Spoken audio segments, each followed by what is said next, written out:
Passive के special rule में आप सबका फिर से एक बार हार्दिक अभिनंदन है। इसके पहले वाले वीडियोज में special rules on passive part number 3 गया। आज हम special rule on passive part number 4 पढ़ा रहे हैं। ध्यान दें, आप देखें, जैसा कि आप जानते हैं, जब हम पैसिव बनाते हैं तो हमें सब्जेक्ट, वर्ब और ऑब्जेक्ट 3 की जरूरत होती है। और फार्मूला आपके सामने लिखा है, ऑब्जेक्ट प्लस सहायक क्रिया प्लस तीसरा रूप प्लस बाई प्लस सब्जेक्ट का ऑब्जेक्ट। देखें, यदि वाक्य में 2 ऑब्जेक्ट हों, if a sentence has 2 objects, direct objects and indirect objects. Direct object means non living object and indirect object means living object. यदि वाक्य में 2 ऑब्जेक्ट हों, एक सजीव कर्म हो, एक निर्जीव कर्म हो, तो पैसिव बनाते समय इसके 2 तरीके हैं। पैसिव बनाने के इसके लिए 2 तरीके हैं। आइए देखिए, लिखा है मैंने, यदि वाक्य में 2 ऑब्जेक्ट, एक सजीव कर्म जिसे हम इनडायरेक्ट ऑब्जेक्ट कहते हैं, और वो हमेशा वो प्रोनाउन होता है, और जो सजीव कर्म होगा वो हमेशा प्रोनाउन होगा, और एक निर्जीव कर्म जिसे हम डायरेक्ट ऑब्जेक्ट कहते हैं वो हमेशा नाउन होता है। तो मैंने यहां लिखा है, यदि नाउन को ऑब्जेक्ट मानेंगे, ध्यान देंगे, यदि हम नाउन को ऑब्जेक्ट मानेंगे, अर्थात जब हम डायरेक्ट ऑब्जेक्ट को मानेंगे, डायरेक्ट ऑब्जेक्ट को मानेंगे, तो पैसिव बनाते समय प्रोनाउन के पहले हम टू लगाते हैं।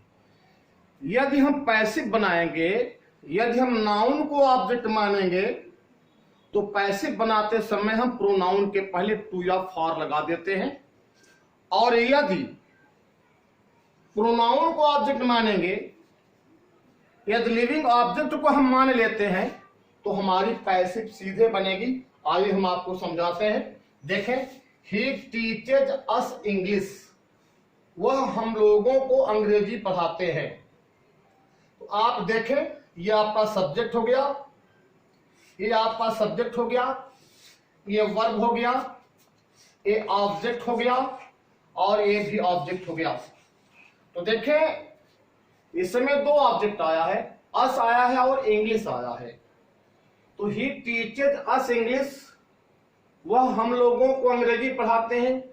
तो क्या पढ़ाते हैं? जब हम क्या का प्रश्न करेंगे तो हमें डायरेक्ट ऑब्जेक्ट मिलेगा। हमें क्या पढ़ाते हैं? अंग्रेजी। तो अंग्रेजी आपका क्या हो गया? ये ध्यान देंगे, अंग्रेजी आपका ये हो गया, डी हो गया, ये डायरेक्ट ऑब्जेक्ट हो गया। और किसको पढ़ाते हैं इसका प्रश्न करेंगे, जो उत्तर में आएगा तो वो हो जाएगा आपका इनडायरेक्ट ऑब्जेक्ट। तो ही टीचर्स अस इंग्लिश, वह हम लोगों को अंग्रेजी पढ़ाते हैं। क्या पढ़ाते हैं? इंग्लिश। तो ये आपका डायरेक्ट ऑब्जेक्ट हुआ, जो कि नाउन है। किसको पढ़ाते हैं? हम लोगों को पढ़ाते हैं। तो ये आपका इनडायरेक्ट ऑब्जेक्ट हुआ, जो कि क्या हुआ? आपका प्रोनाउन। तो ये आपका क्या हुआ? आपका ये आईडी हुआ, ये इनडायरेक्ट ऑब्जेक्ट हुआ। तो अस आपका इनडायरेक्ट ऑब्जेक्ट हुआ, और इंग्लिश क्या हुआ? आपका डायरेक्ट ऑब्जेक्ट। ध्यान दें, देखिए हम आपको समझा रहे हैं कैसे पैसिव बनाएंगे।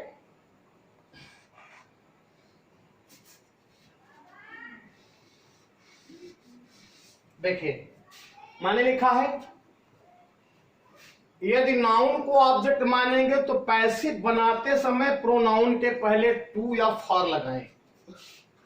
टू या फॉर लगाएं। देखें, आप हम समझा रहे हैं तो ठीक है, इसमें हम मानते हैं, नाउन को मानते हैं। आइए, क्रिया का पहला रूप है। आइए, तो ये मैंने लिखा इंग्लिश, ये हो गया। अब हम देख रहे हैं क्रिया का पहला रूप है, तो हमारी सहायक क्रियाएं इज एमा निकलती है। इंग्लिश इज लिखेंगे, उसके बाद हम तीसरा रूप लिखेंगे, क्या हो जाएगा? टॉट। English is taught. अब इसके पहले टू या फॉर लगाएंगे, टू अस बाय हिम। देखें, एक तरह से ये बन गई। दूसरे तरफ से बनाएंगे, यदि प्रोनाउन को ऑब्जेक्ट मानेंगे तो हमारी पैसिव सीधे बनेगी। बच्चे ध्यान देंगे, यदि हम प्रोनाउन को ऑब्जेक्ट मानेंगे तो पैसिव हमारी सीधे बनेगी। आइए हम देखिए बनाते हैं। तो इसमें प्रोनाउन क्या है अस, उधर जाएगा तो वी हो जाएगा। अब हम लेंगे सहायक क्रिया, तो वी आर लेता है। उसके बाद हम थर्ड फॉर्म लेंगे, ये हुआ वी आर टॉट। उसके बाद क्या बचा, इंग्लिश। अब हम लिखेंगे बाई, ही का क्या हो जाएगा, हिम। ये बन के रेडी हुआ। ही टीचेज अस इंग्लिश का पैसिव आपने दो ढंग से सीखा। English is taught to us by him, दूसरे ढंग से सीखा we are taught English by him. देखें, अब हम आपको अगले रूल में चर्चा करते हैं। यदि एक्टिव वाक्य में ऑब्जेक्ट का कोई कॉम्प्लीमेंट नाउन हो तो पैसिव बनाते समय ऑब्जेक्ट को ही सब्जेक्ट माने, न कि कॉम्प्लीमेंट नाउन को, ऐसा मैं कह रहा हूं। हम आपसे यह समझा रहे हैं कि यदि वाक्य में कोई कॉम्प्लीमेंट नाउन आ जाए, पूरक संज्ञा, तो पूरक संज्ञा हमेशा लिविंग ऑब्जेक्ट होता है, सजीव कर्म होता है। तो हम आपको यह कह रहे हैं कि यदि वाक्य में कोई कॉम्प्लीमेंट नाउन आ जाए तो पैसिव बनाते समय ऑब्जेक्ट को ही सब्जेक्ट माने, न कि कॉम्प्लीमेंट नाउन को। जैसे यहां देखें आप, दे मेड हिम जनरल, तो ये आपका दे सब्जेक्ट है, मेड वर्ब है, हिम ऑब्जेक्ट है और जनरल क्या है, कॉम्प्लीमेंट नाउन है। तो जैसे यहां दे आपका सब्जेक्ट हुआ, मेड आपका वर्ब हुआ, हिम ऑब्जेक्ट हुआ और जनरल क्या हुआ, कॉम्प्लीमेंट नाउन। अब मैंने कटिंग कर दिया, दे मेड हिम जनरल, तो दे आपका सब्जेक्ट हुआ, हमको सब्जेक्ट मिल गया, मेड हमको वर्ब मिल गया और ऑब्जेक्ट हमें हिम मिल गया और जनरल क्या है, कॉम्प्लीमेंट नाउन। तो मैंने आपको ये लिखा है कि यदि वाक्य में कॉम्प्लीमेंट नाउन आ जाए तो पैसिव बनाते समय इसको सब्जेक्ट ना माने बल्कि ऑब्जेक्ट को ही सब्जेक्ट माने। तो आइए हम आपको बना के दिखाते हैं। देखें, दे मेड हिम जनरल, तो हम बनाएंगे, ये दूसरा रूप है, तो ही इधर, हिम इधर आएगा तो ही हो जाएगा, he was made general, GENERAL general. अब हम बाई प्लस देम नहीं लिखेंगे, अब हम बाई प्लस देम नहीं लिखेंगे। बच्चों के अंदर एक बात बनती है कि सर आप बाई के बाद सब्जेक्ट का ऑब्जेक्ट नहीं किया, तो दे मेड हिम जनरल, उन लोगों ने उसे जनरल बनाया, सेना नायक बनाया, तो आदमी नहीं बनाया, जानवर ने नहीं बनाया। ठीक है, यहां कर्ता को कोई कार्य नहीं हो रहा है, इसलिए हम बाई देम नहीं रखा। और इसी तरह से ये भी है, वी मेड हिम कैप्टन, हम लोगों ने उसको कप्तान चुना, तो पहले हिम इधर आएगा, क्या हो जाएगा, ही। उसके बाद ये दूसरा रूप है, ही वॉज मेड, ध्यान देंगे, he was made captain, CAPTAIN, by Assam नहीं रखेंगे क्योंकि वी मेड हिम कैप्टन, हम ही लोगों ने उसको कप्तान चुना, इंसान ही उसको कप्तान चुना, जानवर नहीं चुने, इसलिए बाई अस लगाने की जरूरत नहीं है। अब हम आपको कुछ और रूल्स के विषय में समझाने जा रहे हैं।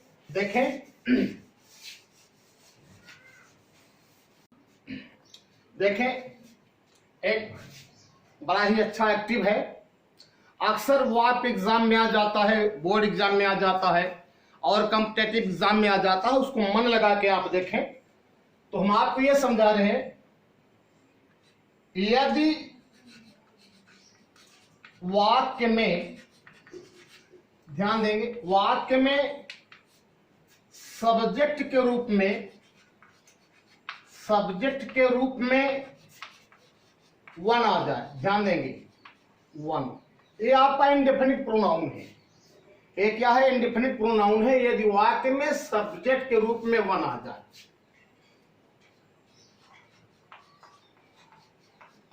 और ये वन देखेंगे, और ये वन अपने साथ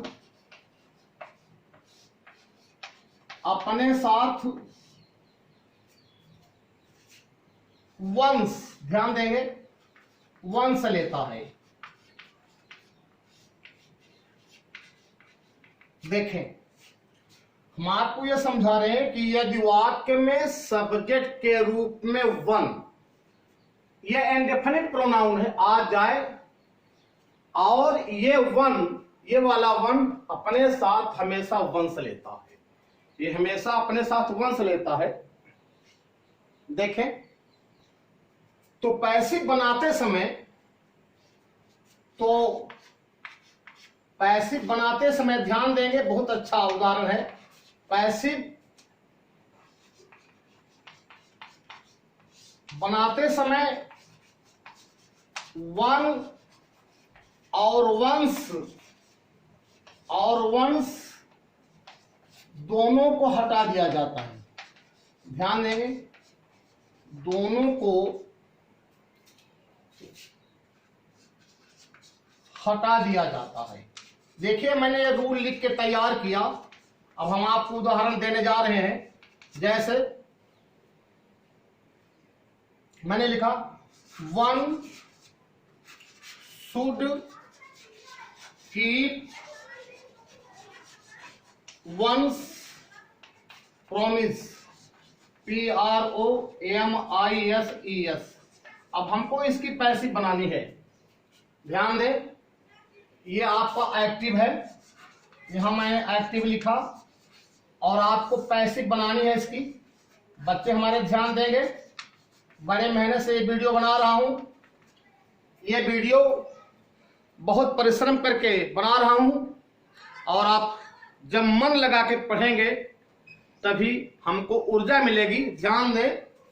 अब आइए देखिए, यदि वाक्य में सब्जेक्ट के रूप में वन, तो यहां सब्जेक्ट के रूप में वन आया है, देख रहे हैं आप, और ये अपने साथ वंश लेता है। तो मैंने लिखा है पैसिव बनाते समय दोनों को हम डिलीट कर देते हैं, दोनों को हटा देते हैं। आप यहां देखिए सब्जेक्ट मिल गया हमको, यहां हमारा वर्ब मिल गया, शुड कीप मिल गया, और हमारा ये ऑब्जेक्ट मिल गया। तो ठीक है, पैसिव बनाते समय हम यहां से इसको डिलीट कर दिया और यहां से इसको डिलीट कर दिया। तो बना लीजिए प्रॉमिसेस। अब ये शुड है, शुड अपने साथ बी लेता है, पढ़ चुका है आप लोगों ने, शुड बी केप्ट।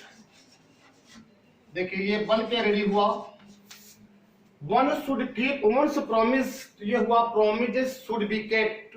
तो आप देख रहे हैं कि यहां मैंने वन को भी हटा दिया है और यहां वंस को भी हटा दिया है। एक नियम और आप देख लें, देखें, हेलो,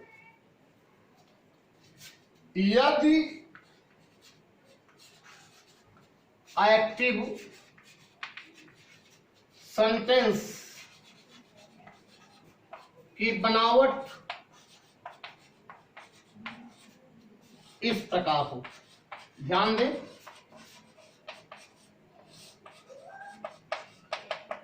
यदि एक्टिव सेंटेंस की बनावट इस प्रकार हो, it is time plus infinitive plus object.